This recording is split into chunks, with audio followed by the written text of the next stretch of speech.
आप लोगों को देखने को तो उपलब्ध होता है और आप उसका कहीं कहीं पर प्रकारांतर से सेवन भी करते हैं। छूने इत्यादि में भी वह काम में आ सकता है, किंतु उसके पीछे कर्म सिद्धांत, जीव सिद्धांत कैसा जुड़ा हुआ है, इसका आप लोगों को थोड़ा सा ज्ञान स्वाध्याय के माध्यम से अथवा संगति के माध्यम से कर लेना चाहिए, जो बिना परिश्रम भी आप बहुत कुछ कर्म की निर्जरा कर सकते हैं। स्वभाव को जानने से, प्रकृति को जानने से हमें यह प्राप्त होता है। किसी एक सज्जन का प्रश्न था, महाराज कुछ वनस्पति ऐसी होती हैं जो उसकी काया बहुत कोमल है, किंतु वह कठोर से कठोर, भयंकर से भयंकर सूर्य के आताप को सहन कर लेता है। उसी प्रकार शीत लहर को सहन कर लेता है।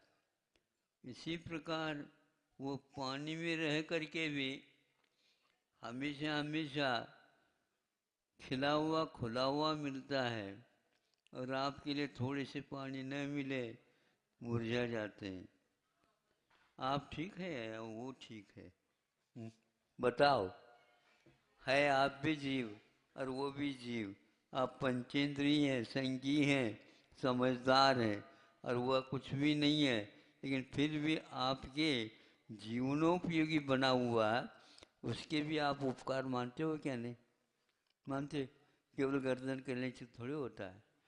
आप यदि उसके ऊपर दया करते हैं तो उसको बचाने के कारण आपको बहुत कुछ कर्म निर्जरा तो मिलेगी ही, और ऐसे कर्मों के बंद होंगे जिसके माध्यम से मोक्ष मार्ग में सुविधा, और जिसको बोलते हैं आप लोग, प्राप्त कर सकते हैं। आप बैठे हैं, पांचों इंद्रियां एक प्रकार से आपकी काम कर रही हैं, बैठे हुए भी, क्योंकि स्पर्शनेंद्र के माध्यम से हवा, धूप, शीत आदि आदि का सेवन हो रहा है। इसी प्रकार बैठे हैं, इधर उधर देख भी नहीं रहे, लेकिन फिर भी देखने में आ रहा है। इसमें ये सारे सारे पंचेंद्र के विषयों के सेवन करने के उपरांत भी आप उसमें यदि हर्ष विषाद नहीं करते, उस संबंधी यदि आप उसको मादक स्वभाव के रूप में स्वीकार करते हैं, तो आगे आपके लिए साधना का एक अभ्यास अभी से प्रारंभ हो सकता है। आगे आप नहीं भी करते हैं तो भी सामान्य व्यक्ति के समान नहीं, किंतु विशेष व्यक्ति के समान आपको कर्मों की निर्जरा होती हुई सिद्धांत ग्रंथों में ऐसा ही उल्लेख मिलता है। जो व्यक्ति तत्संबंधी त्याग करता बुद्धिपूर्वक, तो उसको वह सेवन नहीं करते या करें तो भी उसके तत्संबंधी निर्जरा अवश्य होती है। कर्म निर्जरा, कर्मों का संवर, ये दोनों एक प्रकार से मोक्ष मार्ग में हेतुभूत है। और इससे विपरीत पापाश्रम आदि जो होता है, उसकी निर्जरा करने के लिए भी कारण है, और पाप को पुण्य के रूप में परिवर्तित करने का एक और बड़ा काम आपके द्वारा होता है। कितने रसायन हैं, रसायन शास्त्र चलते हैं, संसार में विज्ञान चलता है, अनेक प्रकार के रसायन के माध्यम से उनके गुणधर्म इत्यादि में परिवर्तन लाया जाता है। उस विज्ञान को समझना चाहिए। आपको लिए जो भयानक दुख मिलने वाला है अथवा बहुत अच्छा सुख मिलने वाला, उन दोनों में भी एक थोड़ा सा आपका आत्मा का परिणाम होता है, पुरुषार्थ होता है तो हलचली मच जाती भीतर। पाप का पुण्य के रूप में परिणत करना किसी रसायन शास्त्र की वश की बात नहीं है, केवल आपके परिणामों की आवश्यकता।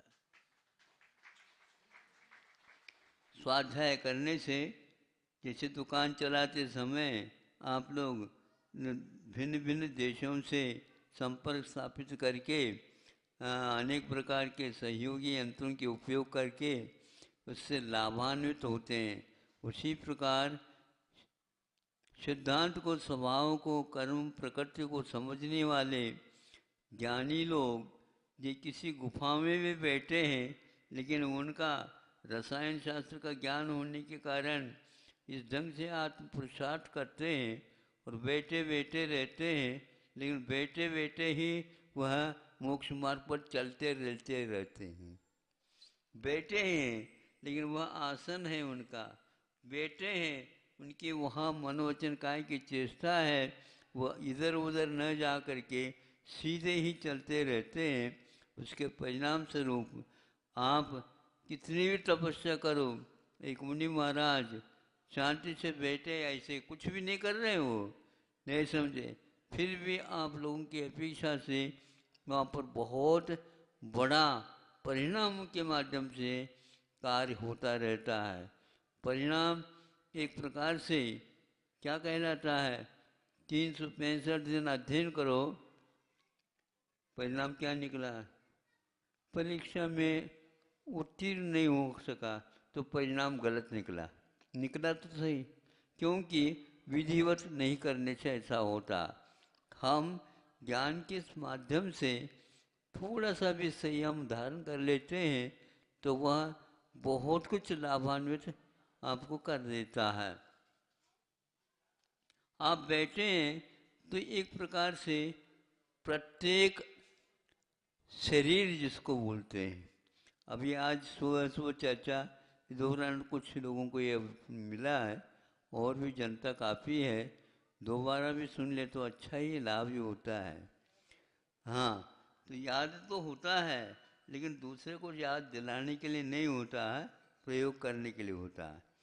सुनो, तो अब आपका प्रत्येक शरीर होता है, प्रत्येक शरीर का अर्थ ये है, एक जीव एक शरीर का स्वामी होता है। आप दूसरे के यहाँ किराए से नहीं रह रहे हैं, किंतु आपके आधार पर बहुत सारे जीव, बहुत का मतलब एक प्रकार से निगोद जीव होते हैं, वह आपके शरीर पर आधारित हैं। आचार्यों ने कहा है कि ध्यान करने से शरीर दीप्त भी होता है, तप्त भी होता है, और एक प्रकार से शुद्धिकरण भी उसका होता है, किंतु मुख्य रूप से यह है कि आपके भीतर ऐसे जो जीव कीटाणु हैं वो सब निष्कासित अपने आप ही भागने लग जाते हैं। कुछ ऐसे कीट निरोधक औषधियों का प्रयोग करते हैं, निरोधक नहीं समझे, कीटनाशक नहीं, कीट निरोधक, जीव जंतु वहाँ से हैं तो वो निकल जाए अथवा उत्पन्न ही ना हो। तो आपके शरीर में भी कुछ ऐसे जीवाणु प्रविष्ट हो जाते हैं कभी कभी, या वहीं पर उत्पन्न हो जाते हैं। वह आप तपस्या करेंगे, आपको मानना पड़ेगा, वो सारे जीव अपने आप ही चिकित्सा के द्वारा जैसे रोग ठीक हो जाते हैं, उसी प्रकार तप के द्वारा भी रोग क्या होते हैं, ठीक हो जाते हैं। ये विश्वास का काम है और यह दृढ़ता का काम है। जिन जिन चीज़ों जिनके द्वारा आप लोगों का रोग बढ़ा है, शरीर में भयानक हुए हैं, वह तपस्या, रस परित्याग, ऊनोदर मिने कम खाना। देखो, ज़्यादा खाना रोग के लिए कारण है और कम खाना आरोग्य के लिए कारण है, और ज्ञानपूर्वक करना यह वैराग्य अथवा कर्म निद्रा के लिए कारण। आप तीनों लगाओगे हेतु तो तीनों के माध्यम से फिर तो तालियां आपके ऊपर लोग बजाएंगे, क्योंकि जय जयकार होता है तो इसलिए जय जयकार होता है। विधिवत यदि कोई कार्य करता है और श्रद्धापूर्वक करता है और बलपूर्वक उसको कर्म निर्जरा करने का श्रेय प्राप्त होता है। इसलिए कि ज्ञान करने से, आस्था रखने से, विधिवत कदम उठाने से मोक्ष मार्ग पर ज़्यादा परिश्रम नहीं होता। अब परिश्रम के द्वारा जो कर्म बंद हो जाते हैं अनेक प्रकार के भयंकर, उनकी भी हानि अपने आप होती है।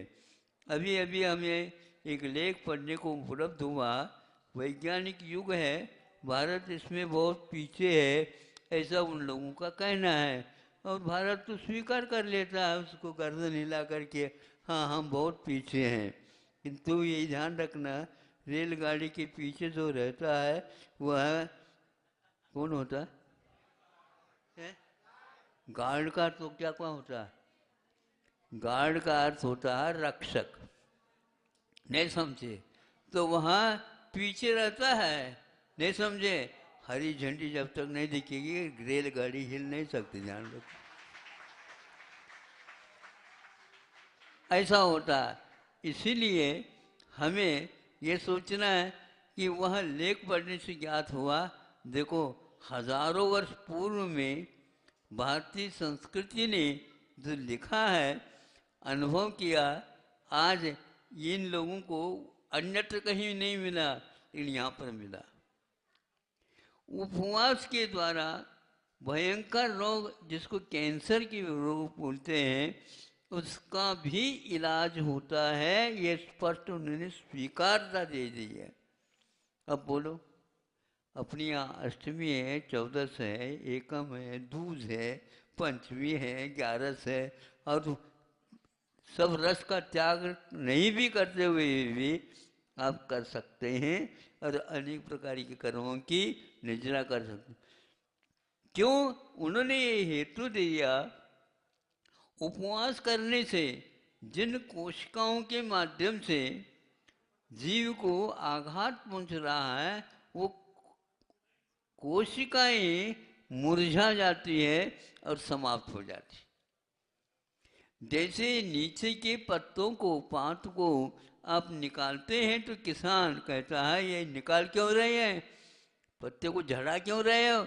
नहीं, नीचे के पत्तों को झड़ाने से ऊपर के पत्तों को बल मिल जाता है, शक्ति आ जाती है, रस का संचार उसमें जल्दी होने लग जाता है, अपने आप ही नीचे को वह रोग कोई भी लगा हुआ हो समाप्त हो जाता है।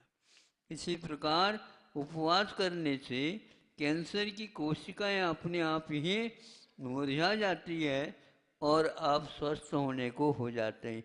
ये बिल्कुल उन्होंने माना।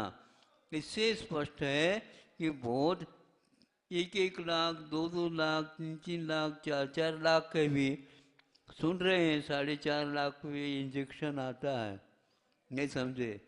हाँ, जीवन पर्यंत कमाए रखो और ये इसके लिए खर्च करते जाओ, नहीं समझे?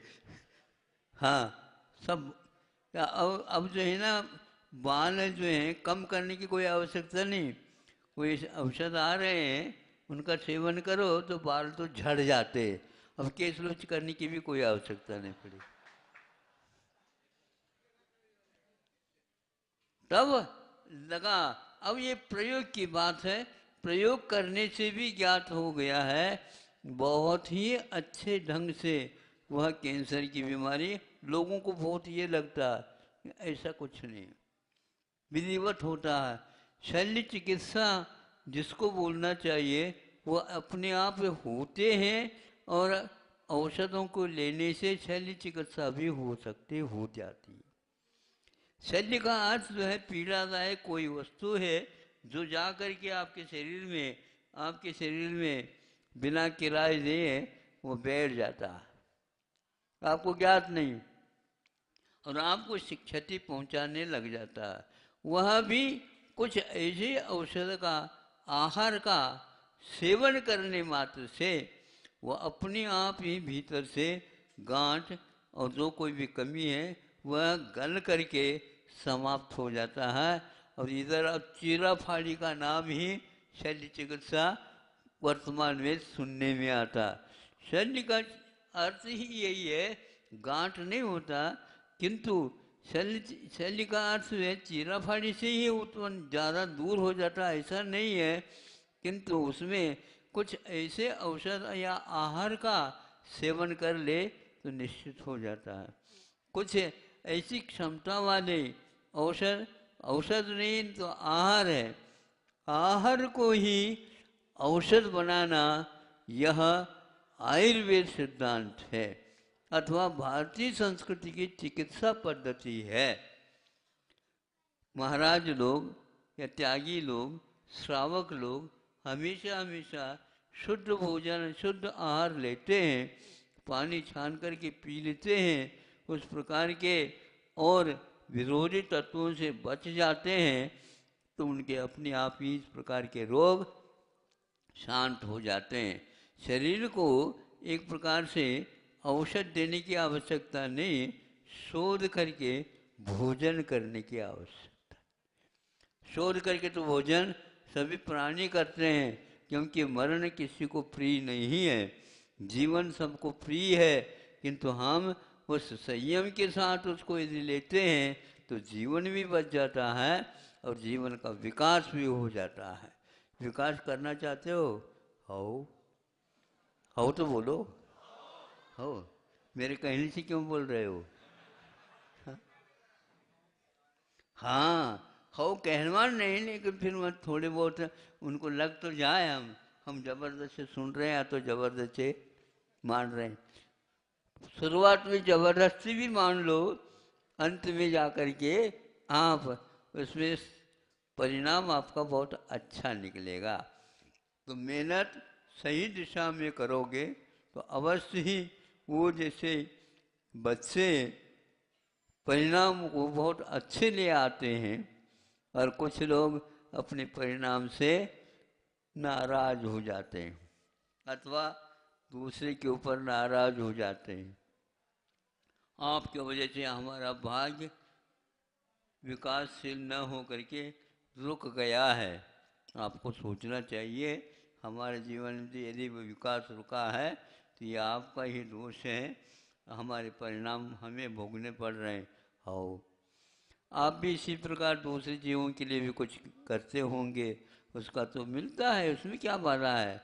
आप ज़्यादा करते होंगे इसलिए ज़्यादा मिला है।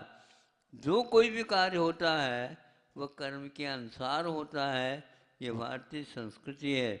उसमें भी मुख्य रूप से जैन धर्म कहता है कि आप करेंगे वही आपको फल मिलेगा, दूसरा कोई देने वाला नहीं होता।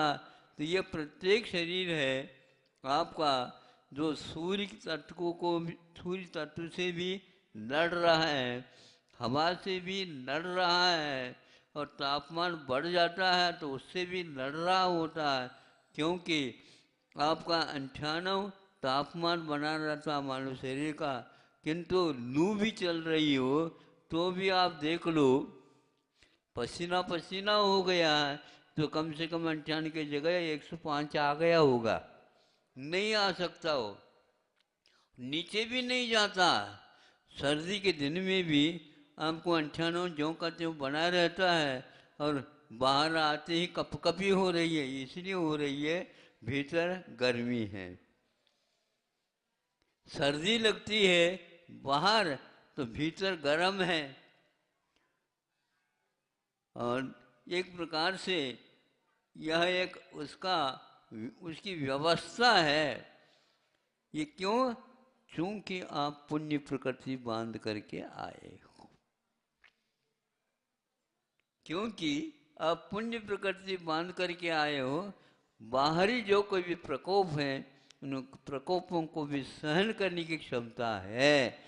इसलिए औदारिक शरीर के पास ही तप करके कर्मों की निद्रा करने की क्षमता है, और उसमें और उसको बढ़ाया जा सकता है। लेकिन एयर कंडीशन में बैठने वालों के कभी नहीं होगा।